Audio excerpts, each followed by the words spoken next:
Un face-à-face avec 6 membres du gouvernement et les étudiants de l'Université de sciences de l'information et de la communication pour plus de clairage sur les accords de paix entre la RDC et le Rwanda. Rappeler à la jeunesse sa contribution pour une meilleure appropriation de ces processus, c'est le rôle que s'y donnait la ministre de la Jeunesse.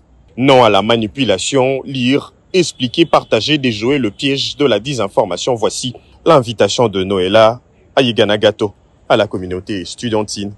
Aux historiens du présent en formation, le changement de narratif a été narré par le porte-parole du gouvernement.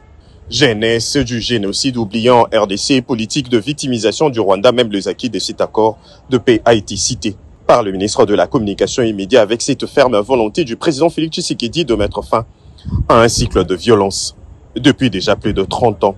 Question-réponse, l'auditoire a même maîtrisé le fameux poison rwandais. Avant, on pensait que les Américains sont venus nous piller, nous prendre nos minéraux, nos richesses. Mais partant de cette conférence, on a pu avoir un peu de l'éclaircissement sur cet accord.